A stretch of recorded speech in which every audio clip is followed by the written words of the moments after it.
আগামী 18 জুলাই দুর্গাপুরের নেহেরু স্টেডিয়ামে প্রধানমন্ত্রী নরেন্দ্র মোদীর জনসভাকে সাফল্যের লক্ষ্যে আসানসোল দক্ষিণের বিজেপি বিধায়িকা অগ্নিমিত্রা পাল বার্নপুর রেল স্টেশন সংলগ্ন বিভিন্ন জায়গায় জনসংযোগ করেন এবং প্রধানমন্ত্রীর সভায় যাওয়ার জন্য আমন্ত্রণপত্র বিতরণ করেন।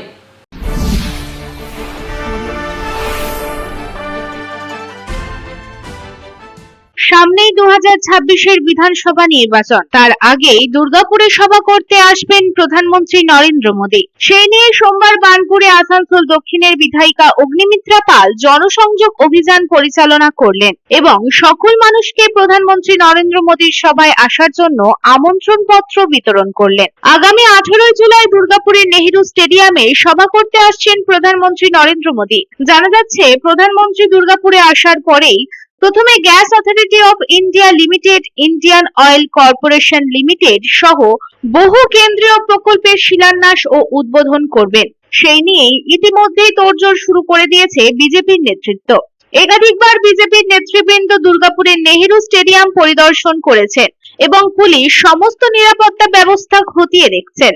এই সভায় প্রায় 2 থেকে 2.5 লক্ষ মানুষের ভিড় হবে বলে দাবি করছেন বিজেপি। সেই মতোই আজ আসানসোল দক্ষিণের বিধায়িকা অগ্নিমিত্রা পালের নেতৃত্বে বার্নপুর রেল স্টেশনে একটি জনসংযোগ অভিযান পরিচালনা করা হলো এবং সাধারণ মানুষকে এই দিন দুর্গাপুরের নেহেরু স্টেডিয়ামে প্রধানমন্ত্রী নরেন্দ্র মোদীর সভায় আসার জন্য আমন্ত্রণপত্র দেওয়া হলো। জানা গেছে, বিহারের মতিহারিতে সমাবেশের পর প্রধানমন্ত্রী নরেন্দ্র মোদী 18 জুলাই অন্ডালের কাজী নজরুল ইসলাম বিমানবন্দরে পৌঁছাবেন এবং সেখান থেকেই তিনি দুর্গাপুরের নেহেরু স্টেডিয়ামে আসবেন। সেই সভায় পশ্চিম বর্ধমান এবং বাঁকুড়া ও পূর্ব বর্ধমানের একাংশ কার্যকর্তা ও সমর্থকেরা উপস্থিত থাকবেন। এই প্রসঙ্গে বিধায়িকা অগ্নিমিত্রা পাল কি জানাচ্ছেন, আসুন শুনে নেই।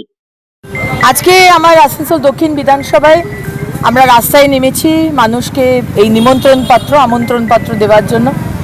অত্যন্ত আনন্দের সঙ্গে জানাচ্ছি, মাননীয় প্রধানমন্ত্রী নরেন্দ্র মোদীজি দুর্গাপুরের নেহেরু স্টেডিয়ামে 18 তারিখ দুপুর 1টার সময় আসছেন এবং সমস্ত আসানসোলের মানুষ এবং আশেপাশের জেলার সমস্ত মানুষকে আমন্ত্রণ জানাই, আসুন মাননীয় প্রধানমন্ত্রীর কথা শুনুন এবং সামনে যে বিরাট বড় কাজ, এই দুর্নীতিগ্রস্ত মমতা ব্যানার্জি সরকারকে উৎখাত করার, সেটা আমরা কিভাবে করব কাজ, আসুন তার কথা শুনে আমরা কাজে নামি, যুদ্ধে নামি।